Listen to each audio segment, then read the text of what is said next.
where would it be required? Where could it be required? So smoke exhaust ductwork, where the smoke exhaust duct is passing through more than one fire compartment. So if it's in the initial fire compartment, so where the duct starts, you wouldn't have to fire rate that. But if it passes through another fire compartment, then you need to fire rate that, because you've got to protect the duct all the way to the exit then. Kitchen exhaust duct, similar thing, where it passes through more than one fire compartment. Now, with kitchen exhaust, there's also a requirement in AS 1668 for insulation of the kitchen exhaust duct within the kitchen compartment. Now, a lot of people aren't aware of this, so I don't know whether you are. And that's within the kitchen zone. I'll have a look at AS 1668 and I'll show you in a second. So you're not allowed to use fire dampers in kitchen exhaust ductwork. Okay? Because you're going to impede, if they close in a fire mode, then it's not exhausting smoke anymore. So clause 6233 of AS 1668 part 1, which I've got here. So let's just hang on, I'll just have to go back and find where that is. I think it's about page 78 or something.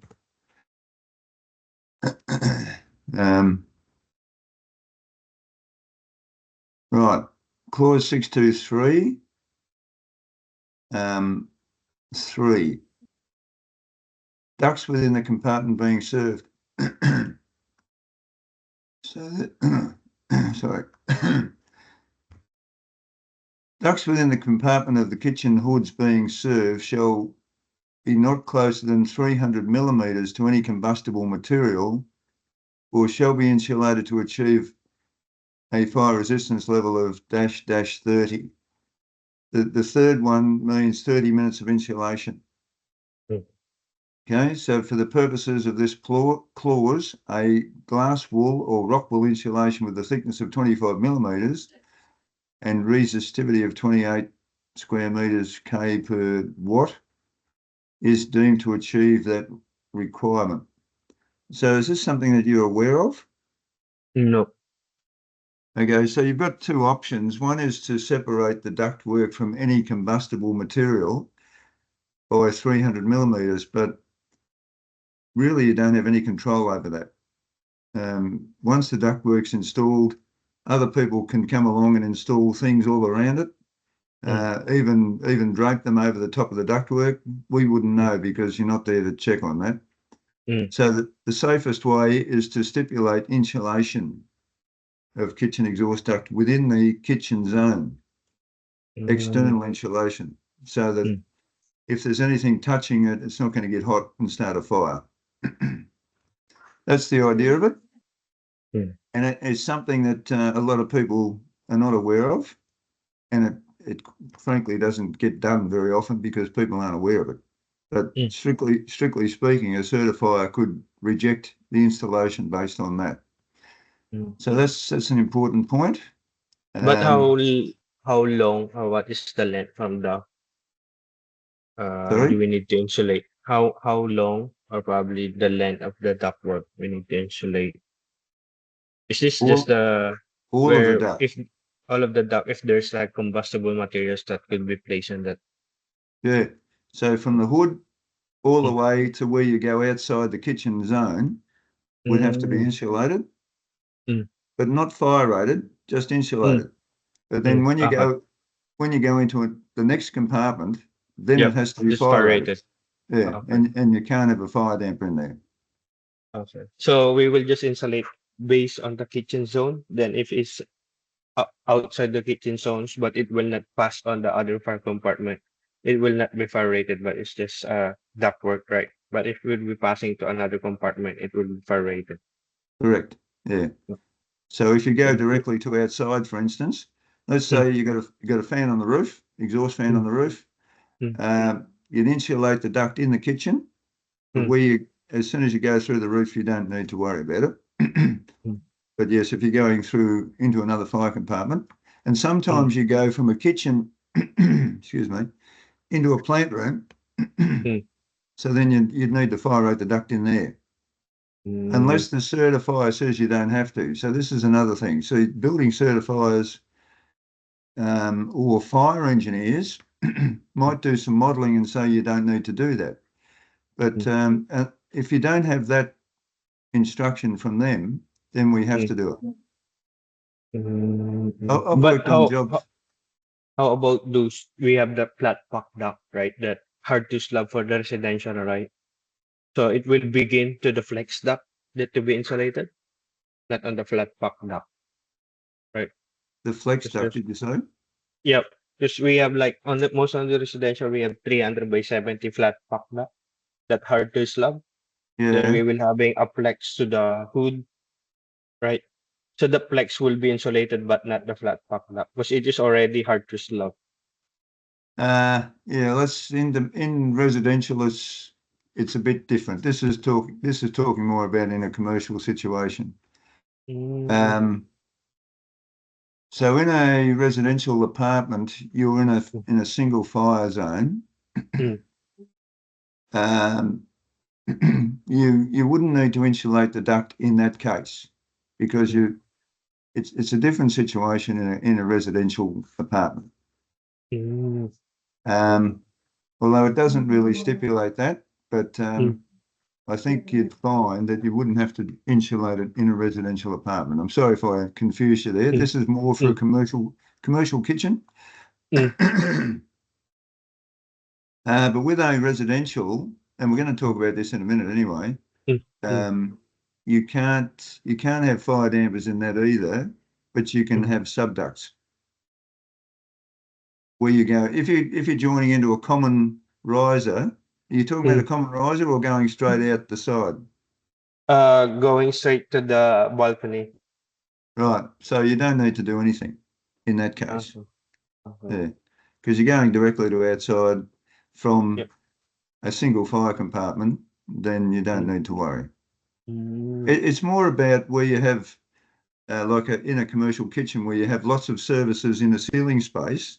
mm, Okay. And you've got a kitchen exhaust duct going through there, but there's electrical cables, there's other things, that other contractors have installed, mm, which could be potentially a fire risk mm, if they're touching the kitchen exhaust duct and it gets hot, mm, it mm, might start a fire.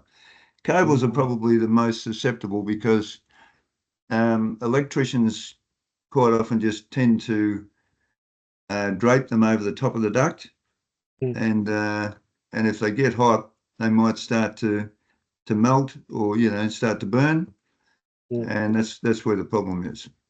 mm, So it might be something that you could talk to the other guys about, or mm, Philip and Ivan, and see what they're mm, doing. But it's mm, important to be aware of that because that has come up on projects where mm, the certifier has said it needs to be done.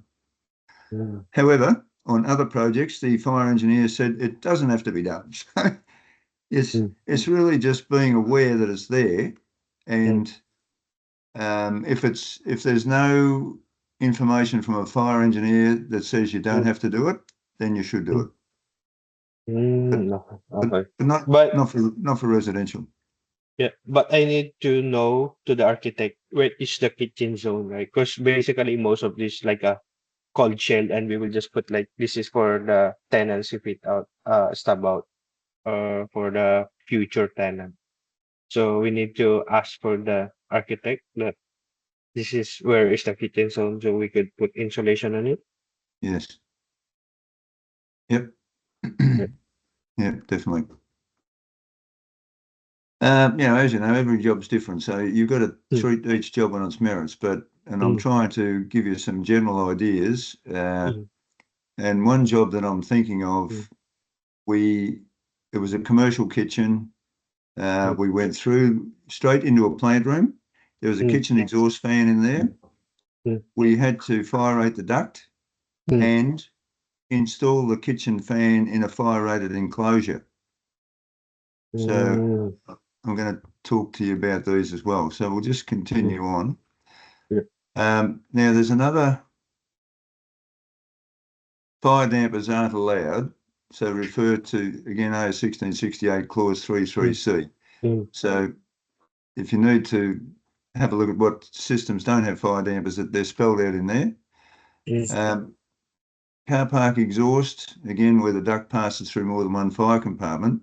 Quite often a car park is just one fire compartment because you've got cars going from floor to floor, so you can't really separate that into separate compartments. There are some underground car parks do have separate fire zones, and they have like fire doors in between the fire zones. It's not common, but that can happen. But generally, it's just one big fire compartment, so you don't have to fire rate the duct unless you're going from the car park and through another part of the building before you get to the discharge point. Then you'd have to fire rate it. So will it be good to see the architectural firewalls, fire compartmentation plan to see?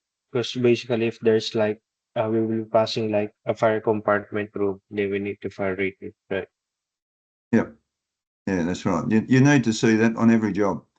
You need to know where the firewalls are and the fire compartments. And if you're looking at running a duct from one zone to another, then you've got to look at all these issues with fire rating. With a car park exhaust, it's quite common to have it all separated from the rest of the building. So any air coming in or going out is in a separate enclosure and then exhausts directly to outside. So it's not usually an issue, but if you did have to go through the firewall into another compartment, you would have to fire rate it because you can't use fire dampers and it's got to run in a fire mode. Now, diesel fire pump room ventilation. Okay, have you done one of these? Yep. Yeah. Okay. So that's all got to be fire rated. Unless it's coming directly from outside, with the air coming in and the air going out is directly to outside, then any other ductwork has to be fire rated. Because again, you can't use fire dampers. Clause 333, we might have a look at that just quickly to see where. So let's go back to the start. I'm not sure where it is, but it won't take long to find it. 333 is page 25. So 7. Okay, here's clause 3.3. These are exclusions. So this is talking about protection of openings, in a building. 333, openings in building elements that are required to have an FRL, which is a fire resistance level, shall not include fire dampers and shall be protected by other means in accordance with this standard where such openings are protected by a subduct and so on and so on. Associated with a duct forming part of a kitchen exhaust system, associated with a duct forming part of a common residential kitchen exhaust system that is configured as a minor exhaust system and provided with subducts in accordance with. So this is if you've got a riser for a residential apartment and your kitchen exhaust is going into the riser, you don't have to protect that if you've got subducts. It's configured and provided, yeah, okay. Now, lift vent is another one that I'll mention in a minute. At the top of a lift shaft in a high-rise building, you can have a lift vent, which will pass. It may go directly to outside, in which case you don't have to worry. But if it passes through another area, you have to fire rate it because it's linking the whole building.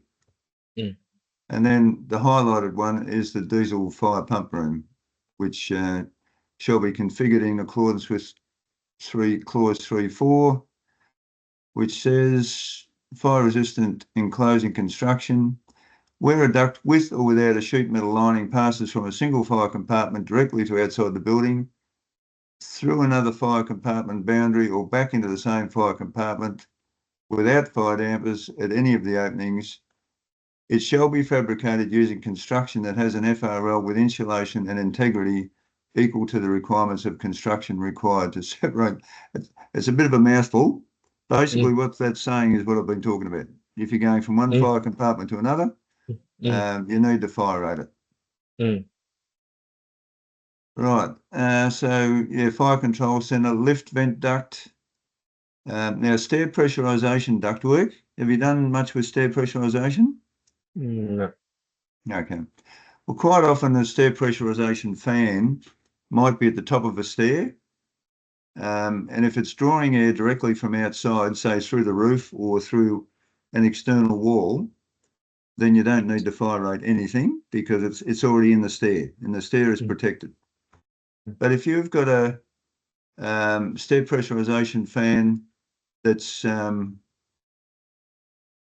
not in the stair or not in an enclosure sitting on top of the stair, but has to be ducted to the stair, then that ductwork has to be fire rated because you've got to protect that whole system from fire.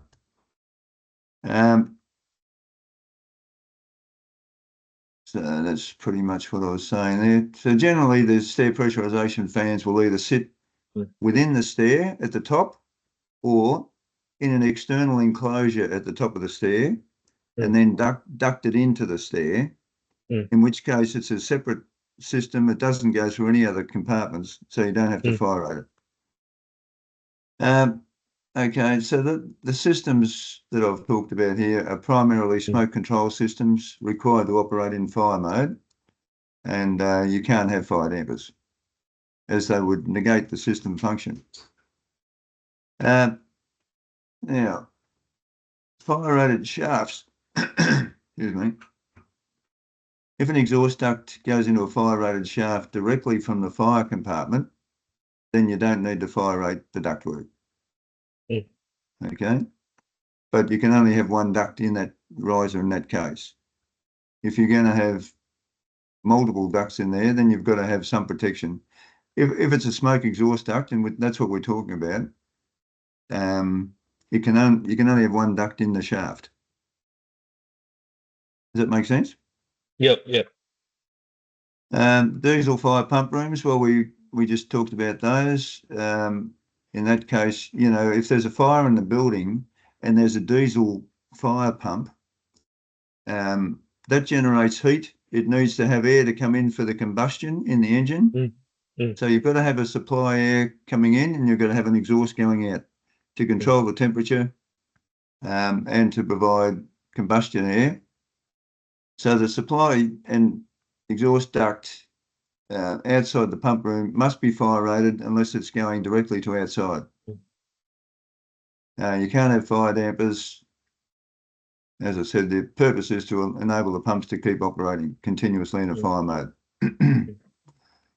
Now, fire rated fan enclosures, excuse me a sec.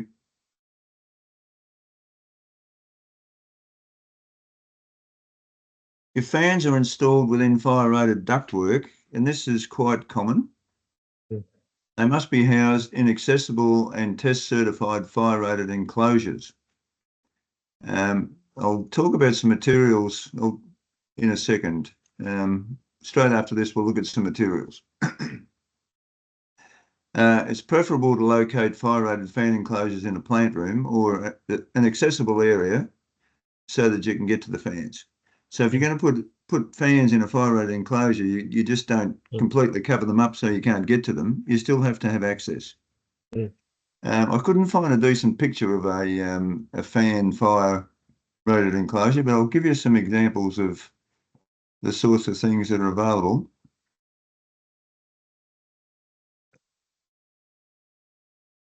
Sorry.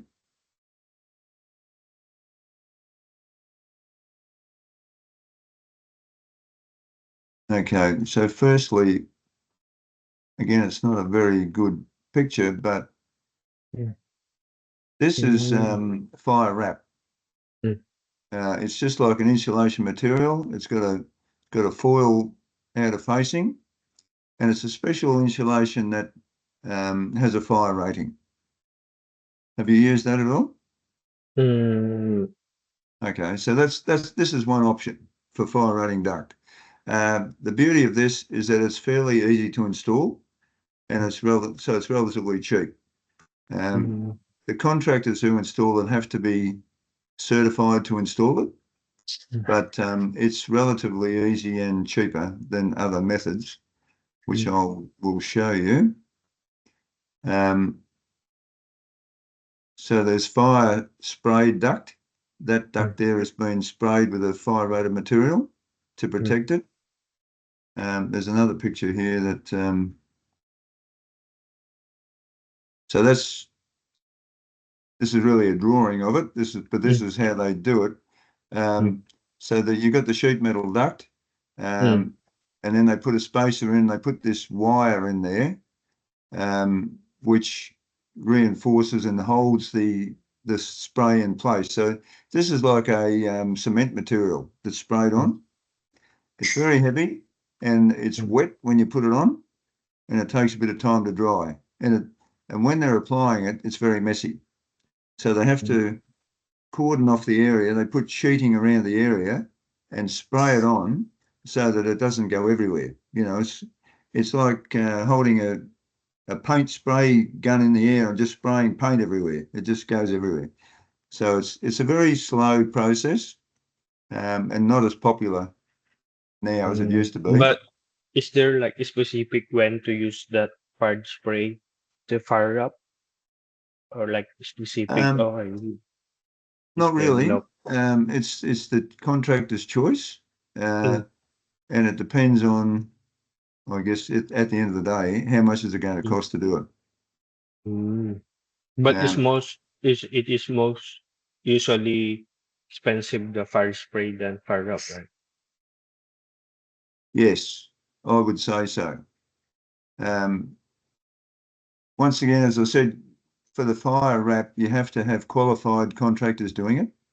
Mm, So that's one thing. Also, mm, this fire spray, they've got to be qualified to do this as well. This, mm, like, if we go back, probably say 15 years, mm, fire spray was the way they always did it. mm, So fire wrap came to the market, say about 10 years ago. mm, So it's become more popular. mm, But the contractor will look at it from the point of view of how much is it going to cost? mm, How long will it take to do the work? So mm, fire spray might actually be a cheaper material, but it's all the time that it takes for it to be sprayed and to allow it to dry, and sheeting off the whole area so that other people can't work in the area until it's mm, finished, all mm, those sorts of things. mm, So that's an important consideration. There's also this one. Now, this is a fire rated board. So they mm, build this enclosure around the duct. mm, Now, that's quite expensive as far as I know. This is probably the most expensive method. mm, You can see here that duct hangers coming through the board have to be clad around there to protect them. The mm, duct is independently supported within that enclosure. Now, this type of enclosure, though, this is ProMat. You can Google ProMat if you want to have a look at it. Um, they also make enclosures for fans. mm, So once you've got your fan in situ installed, then you can build this enclosure around it. mm, And you can get access panels. You can get rated access panels to go in this board. mm, So this is probably the best solution for a fan enclosure, mm. to build it out of this board. So I'm just making you aware. I don't know whether you've got any jobs where you're looking at this, but just so there's something to go back and have a look at if you need to. Let's go back to here. Fire mode fans in plant rooms. So any smoke exhaust or smoke control ductwork located in a plant room must be fire rated, and associated fans must be installed in fire rated enclosures. That's assuming that there are other things in the plant room. Mm, If the plant room is purely for this smoke exhaust fan and ductwork, then you probably don't need to do it. mm, But usually you find in a plant room there's lots of other things. outside air fans, there's exhaust mm, fans, and there's air conditioning equipment. mm, So normally you'd have to fire rate any smoke control systems. mm, mm, So that's smoke exhaust, car park exhaust, kitchen exhaust, fire pump room ventilation, stair pressurization. I have been involved in jobs where the consultant has put stair pressurization fans in a plant room and then ducted the air into the stair. So the fan and all of the ductwork had to be fire rated. mm. So once you understand the concept that, you can usually decide pretty quickly what you have to do. Yep. And then it's going to be, and as far as you're concerned from a drafting point of view or engineering point of view, you don't necessarily have to know what material they're going to use Mm, because the contractor will make that decision based mm, on probably, well, a few things: cost, ease of installation, availability of contractors and product, and so on. All those things that really don't concern you unless you're mm, talking to the contractor and they say, this is what we're going to do. So then you mm, can put it on your drawings. But usually, how thick is that fire spray or promat board or that fire wrapping so that I could assume it on the space of my ceiling? Is it like 100 mil typically? It's normally about 50. Yep. Uh, Now, this is another thing. The fire wrap, Mm, I think to get a 2-hour fire rating, mm, uh, it's 40 mil. mm, You may need 2 layers. So it could be 80 mil. mm, mm, For fire spray, from memory, I think it was 65 millimeters. mm, Promat board, I think, is 50 millimeters thick. mm. But you can see from that picture that there's a clearance between the duct and the board as well. Yep. So we'll just have another look at that. Um, so this one, yeah, you've got to have some Yep. clearance around the duct Yep. to fit the flanges in. Yep. So it's like 100 mm to be safe. Yes, so that's quite bulky. Yep. And Yep. as far as I know, it's quite expensive. So Mm, I don't think many contractors would go this way. mm. Um, but you never know. They may have a reason to do it that way, or Yep. the consultant may specify that's what you have to do. Mm, And if they can't get around it, that's what they do. mm, mm, Uh, okay, so back to here. So we've talked about the most common materials that we use in Australia. Now, that's not mm, to say there might be others, but I mm. did do a search. These are the ones that I'm familiar with that we used to use. And when I did a search, I didn't find any others. So I Mm, presume they're still the ones. One thing we did look at one time, it didn't stack up, but they do use it in other countries, and it might come here, is it's like an intumescent spray that you can spray onto the ductwork, mm, and you can do it off site. So mm, we were actually looking at doing this on a project. mm, Um, in the workshop, we had made the duct ourselves. We were going to set up a mm, separate part of the workshop to mm, spray the duct with this intumescent spray before it went to site.